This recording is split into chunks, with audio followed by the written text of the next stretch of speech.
चातुर्वर्ण्यं मया सृष्टं गुणकर्म विभागशः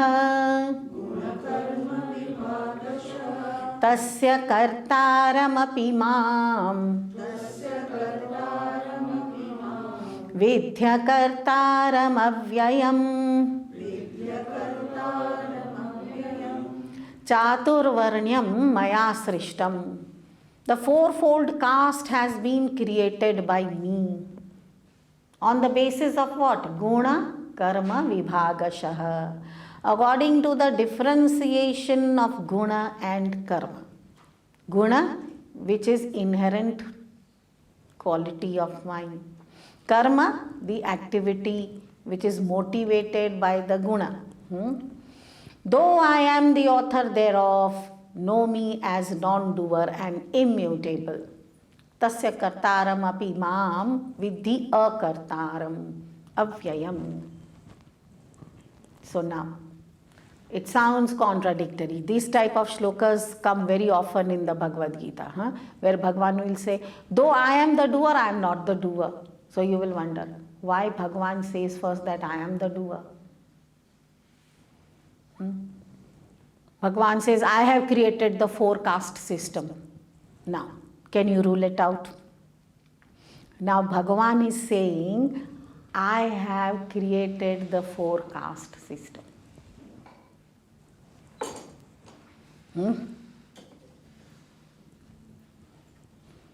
See, a devotee of God cannot deny the caste system now. Or you are denying the work of your beloved God. What would you like to do? Would you like to eliminate God factor from your thought, or would you like to accept the caste system? There is no other way out, no?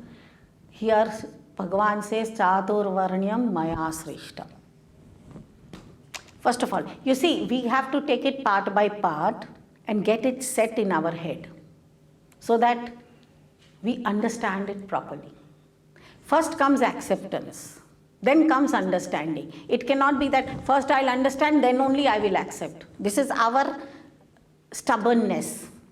For any knowledge for that matter, we always say, first let me understand, then only I will accept.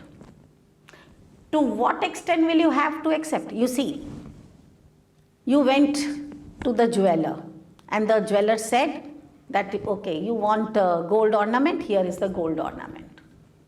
Then he showed a few samples of gold ornaments, okay.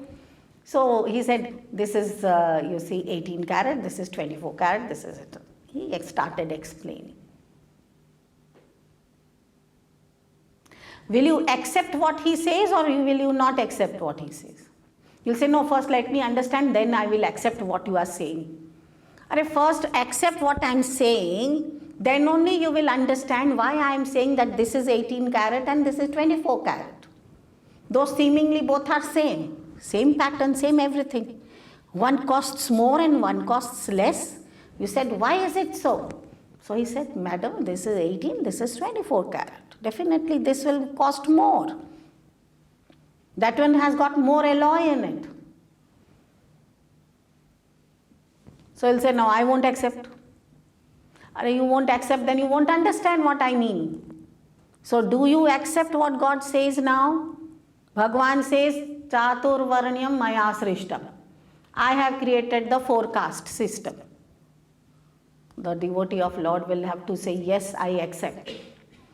The one who accepts learns fast from the Bhagavad Gita. Why? Because this is very important aspect of our life to understand. Without this understanding, we will not be able to understand our own quality and where we stand. If I don't know where I stand, can I understand anything? I might think that I am in class 12, but if my knowledge is only befitting class 2, then my saying that I am in class 12 is not going to work for me. That doesn't mean that the child in class 2 is less intelligent than the child in class 12, but the education is different.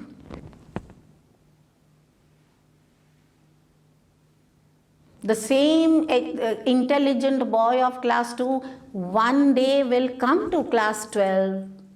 Nobody is going to stop him. But at present he belongs to class 2. We don't have to condemn him. We just have to make him realize that you are in class 2.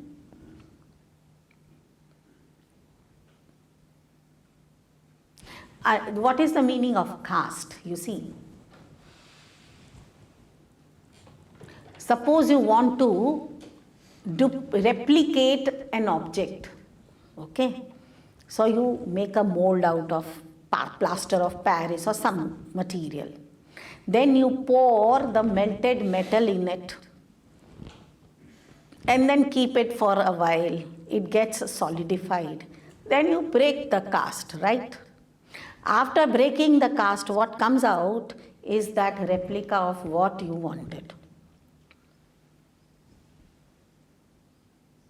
But you don't expect something else out of it. So if you have a cast of an elephant, if you pour the metal in it, you don't expect a horse to come out of it after breaking the cast. What will come out of it? An elephant only.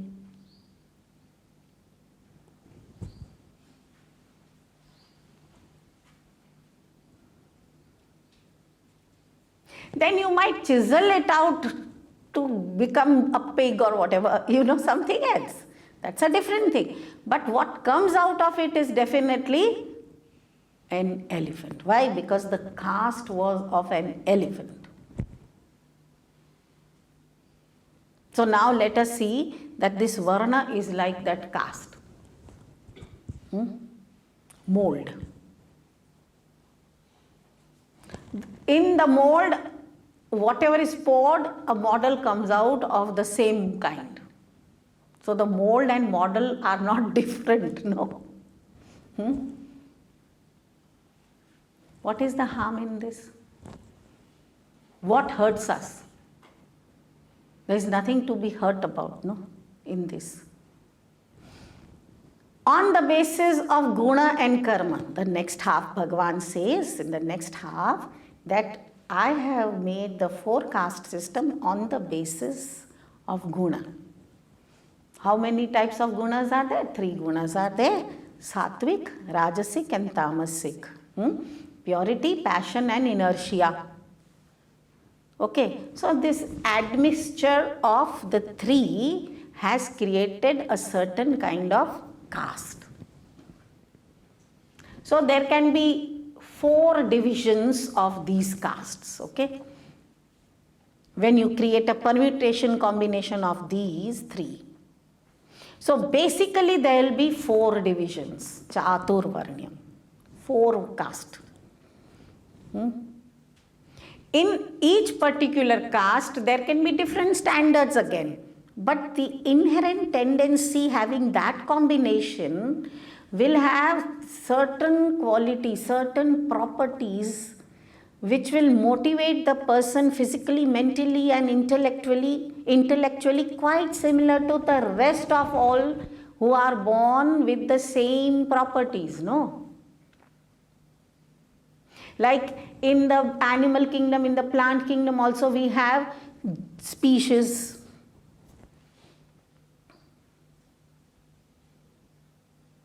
Like we say citrus fruits. So Mossambi and orange, citrus fruits. Though they are different, but basically they are same. Some basic quality is same in both. So also in the animal kingdom, if you know, crustacea. So they will be all having those kind.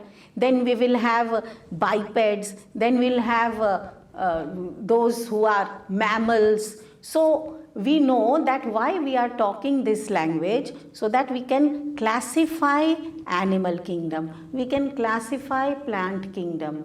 We can classify even the world of matter, like liquids, solids, chemicals, metals, etc. But when it comes to human beings, suddenly we forget the whole science of classification. How is it possible that the human beings can be different than the rest of the creation in this matter? Definitely we all are also not same then. We also can be classified differently. And who's going to classify us? This does not go with our skin color by any chance. This does not go with our geographical area by any chance. It has to do with something which is inside us, inherent in us. A banana also grows next to an apple tree. But a banana is a banana, it's a different class of fruit than the apple. So external environment is not going to matter in this. It is the internal inherent tendency made up of the three gunas, of course. So there is no question of denial of caste. We cannot deny it. And definitely, since the quality itself is different, then the activity has to be different. What an apple can do, the banana cannot do. But what the banana can do, again the apple cannot do. So both have got their own prestige, no? Neither we have to condemn apple nor banana. But it depends on the doctor's prescription whether I should have an apple or a banana. In the same way, whether this activity will be suitable for my kind of tendency or that, who is going to determine? A doctor of that kind. Who's that doctor? That doctor is the Sadguru, who used to determine by looking at the child as to what sort of activity will be suitable to this kind of a character. The characteristics were quickly known by the Sadgurus, and they used to guide the children accordingly, and they could bring out the best of their potentiality. Now here we are, all grown-ups. Can we do introspection and find out about our own gunas? It will not be easy, but it is important. So, easier way.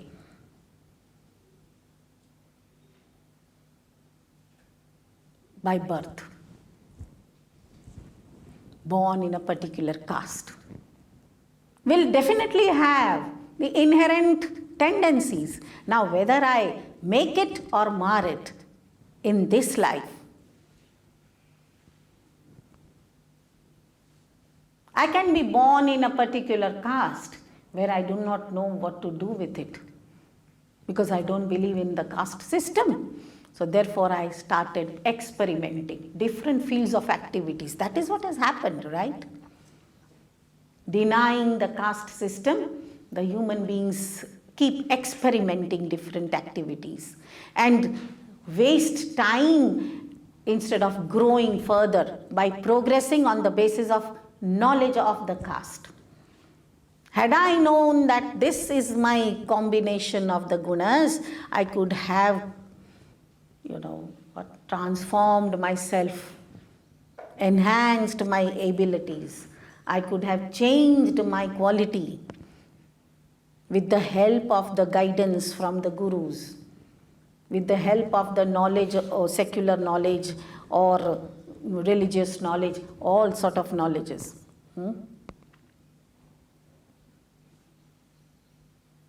But denial takes me nowhere. Acceptance is first required. Tasya kartaram api mam vidhi akartaram avyayam. Bhagavan says, though I am the author thereof.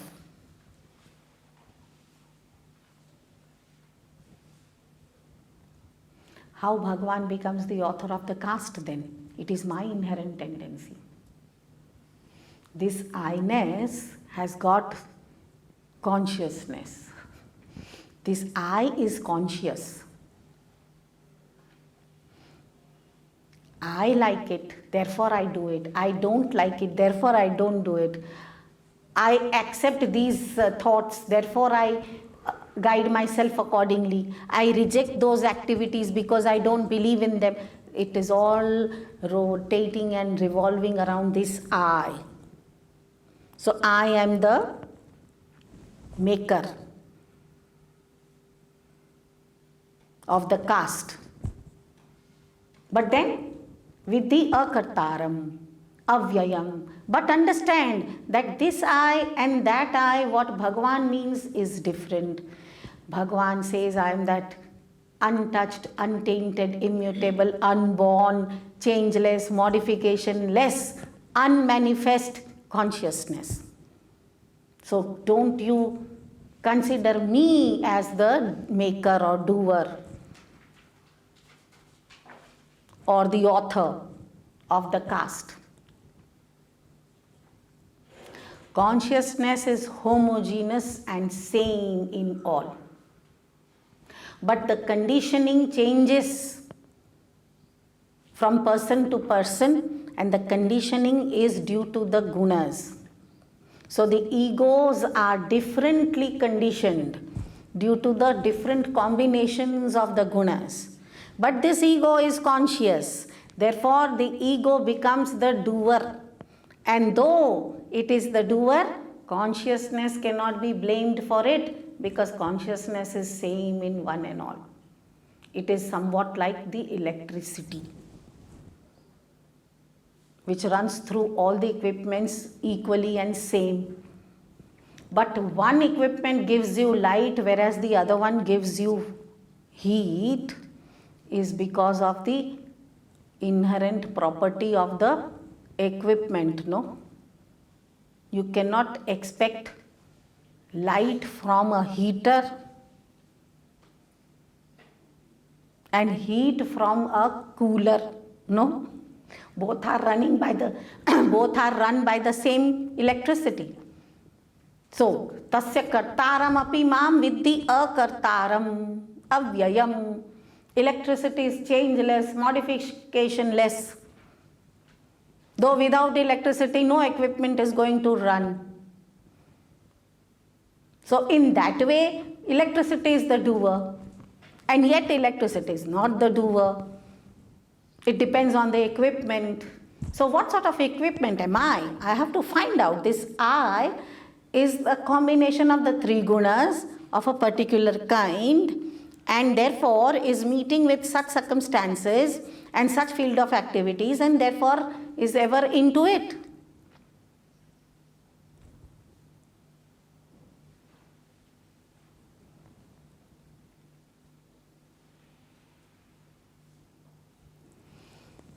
It's an interesting observation of one's own tendencies. Accept them and analyze them and change them for better. It's an interesting exercise. Quickly, if one wants to know that what could be the basic tendency of mine, just come to know about your caste, you will know. So now let us try to analyze the four castes, okay? So we have got these three gunas and different combinations making the four castes. So the first one, okay, which one would you like to take first? All four are the same. There is no hierarchy in that, okay? They are the same. Why? Because of the combination. Unless and until you change the combination, there can be no change possible in it. So, say there is maximum tamas, okay? But remember, tamas is inertia, okay? And then there is little bit of rajas, which is passion, okay? So this passion is motivated by what? Inertia, no? So there will be passion to increase inertia, and then there will be traces of sattva also. So this fluctuation is there, like your voltage fluctuation, you know. Sometimes dim, sometimes bright. That temporarily brilliant bulb does not mean that. It's the it's the thrust of that electricity at the time when it comes, that suddenly it is very bright, but actually it's going to come back to its own normal, level of, say, about 25 watt or whatever. That much of sattva. So it will reduce back to that. This is one combination. Then the second one is, say, tamas and rajas are almost equal, and then little bit of sattva is also there. And the third one is that rajas and sattva are almost equal, and there is some little bit of tamas also over there.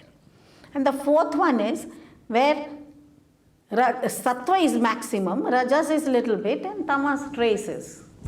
You understood? And now this is how we will be activated and interested in different activities. Look at that. Is it not important to find out now as to what sort of combination do I have and where all I need to change myself? But if I close my eyes towards this very basic tendency of mine, how will I work upon myself for improvement?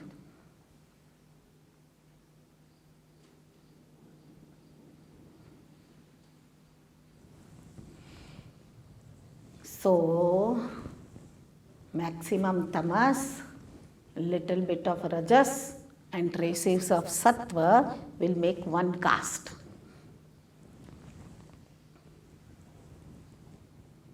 Which will have weakness. Why? Because rajas is passion. Passion anyway makes you weak.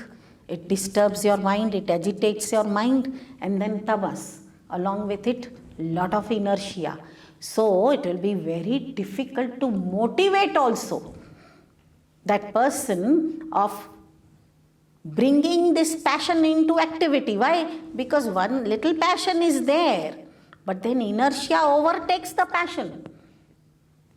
To that extent that before passion becomes turns into action, it already falls into inertia. So a lot of push will be required. So, what is that? Initiative won't be possible by him, but service will be possible. Do this, do that, do this, do that. Somebody tells him and he keeps doing. He has to also fend for himself anyway. Everybody has to live. Service will be good for him. Serve. In that also he will, he won't be very particular. He won't be disciplined. He will be forgetful. Little passion won't work, and passion will come at the wrong time. These things will happen. Now, the one who is motivating him to act will have to be wiser than him to understand his quality. So then comes this rajasic person who's got a lot of rajas and tamas. So tamas makes him selfish, but rajas makes him passionate, so he works for himself. But little sattva, so the shastras will say, look here, you have got passion, you are earning also, and you are made to run after materialism, but then you become very selfish because you've got a lot of inertia as well, so you can't have a large heart. But then the shastras will say, I will compel you to serve. Don't be so self-centered. So that caste is supposed to fend for the whole of the society of 4 castes and also provide, so that he does not become extremely selfish. That is the second caste. Then the third caste has got rajas but sattva. So he is ready to lay life also. His passion is motivated by sattvic tendency, that is the divine tendency, and little bit of tamas. Anything is made up of 3 gunas, so also the human beings are. So little tamas is also there. But he is ready to act quickly, to help, to lay life for somebody, to protect. And the fourth one is lot of sattva. Sattva is purity. So purity leads you to knowledge, not inactivity. Because purity will be motivated by dynamism, not passion. But rajas will be little bit there. That turns into dynamism, not passion. And then traces of tamas, they will not be even, paid any heed by this sattvic person. So they will be the best to provide knowledge to the society with purity. So that they do not become greedy, they do not become selfish.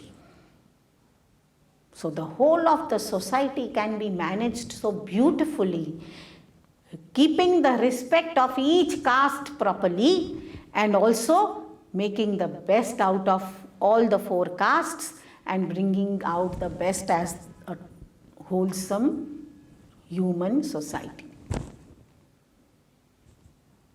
This is what Bhagavan says, that this is what I have made. This is the pure wisdom which has classified the human beings in this way on the basis of inherent tendencies. The question is, can there be a born caste? Can a child be born with a caste? That's a modern question, modern day question. Okay, we accept this analysis, all right, guna, karma, etc. But what about by birth? How can we accept that? Okay, so counter argument. So, what is the basis of your birth, my dear friend? On what basis are you born? Why aren't you born a rat? Why a human being? Why not a rose? Why not Himalaya? Why are you a human being? On what basis? Your inherent tendency again, your quality is such which can create this kind of a body, having this kind of a mind, intellect, equipment. This equipment is precious for you because your quality is such that it can express consciousness in so many levels. Now, can you enhance it? Yes, you can. If you pay attention to your inherent tendencies, you can bring changes for better in it. So, nobody can stop you from changing for better or going from bad to worse. Both ways it is possible, because this ego is playing its role by meddling with the gunas, by getting attracted to the environment, to the available world around.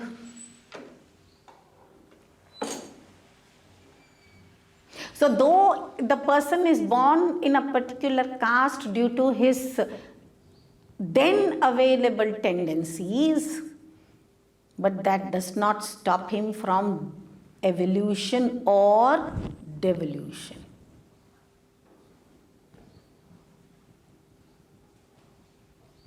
But then what will we do? Won't we have to die in the same caste? You're born in a caste. You can't keep changing your caste, no?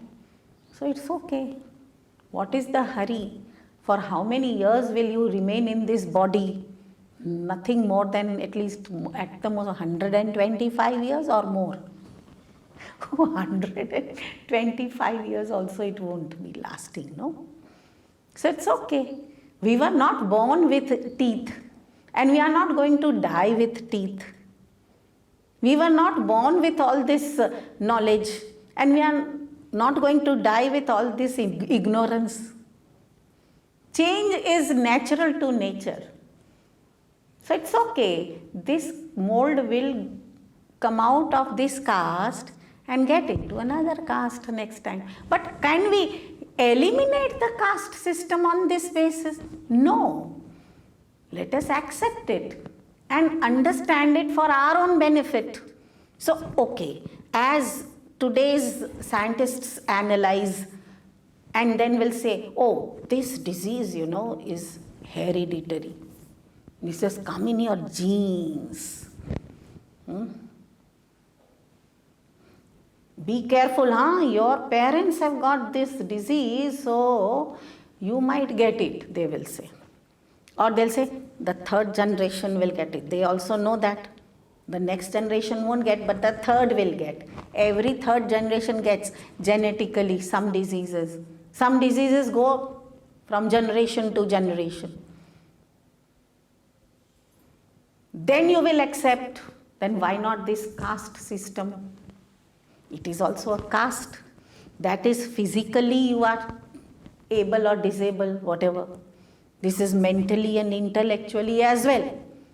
Affecting the physical body, of course.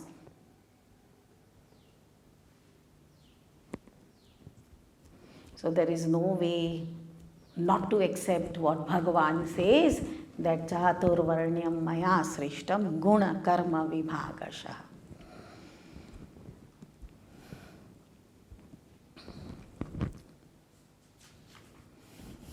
This was important for us to understand before we understand the whole concept of karma.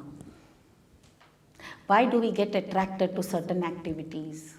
What motivates me to entertain certain desires?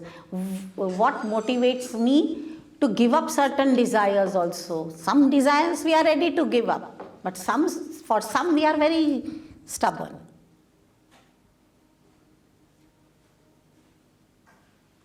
It could be good, it could be bad. But the stubbornness is there. Rigidity is there. See, the beauty of the Shastras is this. Now, according to the available caste system, we were classified. Each family was classified, based on the caste system. And accordingly, the activities were also noted down. Accordingly, the dharma also, do's and don'ts, that is the dharma. The righteousness was followed on the basis of caste system. So, certain things one caste is supposed to do, certain things the other caste is not supposed to do. It's fine. So, you stick to your duty, I stick to my duty and everything. Accordingly, even the religious rites and rituals were promoted. And therefore, we have particular customs to be followed through generations. So, we find slight differences in even occasional, auspicious days that you have to observe. You will say, in my family we do this. The other one will say, no, in our family we don't do that. Then you will find, oh, you are this caste, we are this caste, so this is important for us to do. It is not important for you to do it. Can be different. Little bit of, if you have little plants here and there, around you, you are taking care of them, you will know. You have to cover up, say, papaya tree in the winter.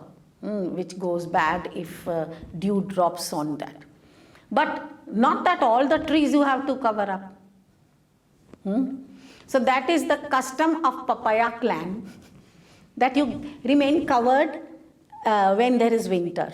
Okay, so the other one says, no, in our family we don't cover up ourselves in winter. That's a winter tree, no? He doesn't need to cover up. So what's wrong when this one is covering up, and what's wrong if this one is not covering up?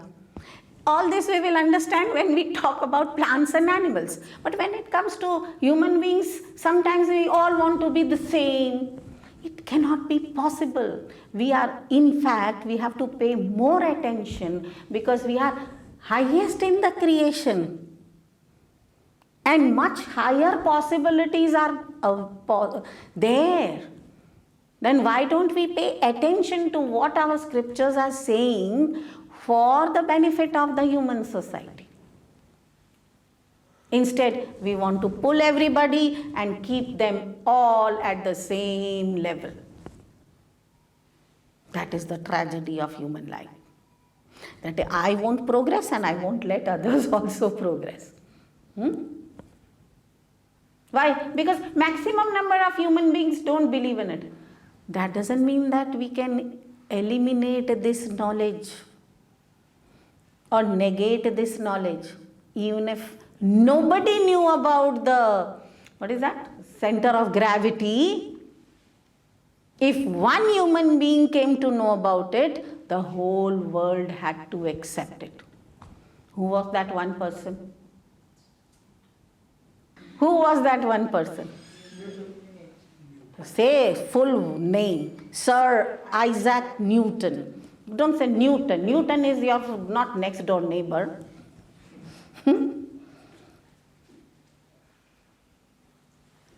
Any Newton cannot do this.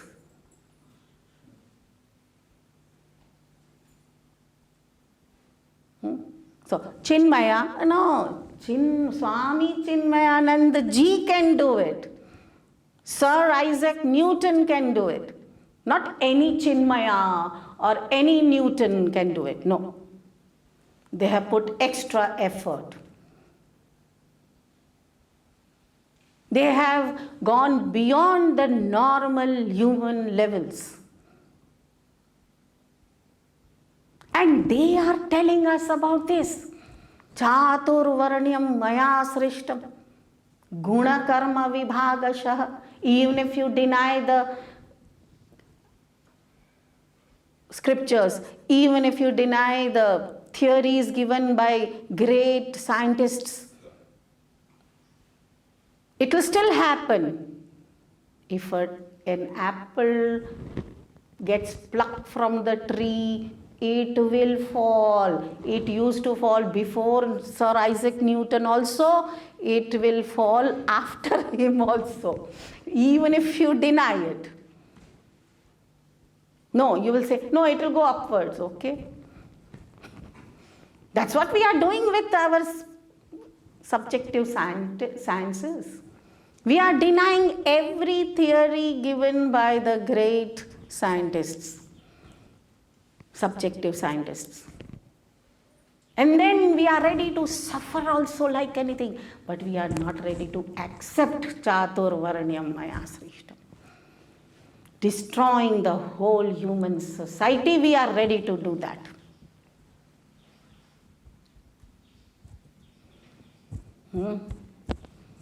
Then what happens to Bhagavan? Bhagavan says, nothing happens to me.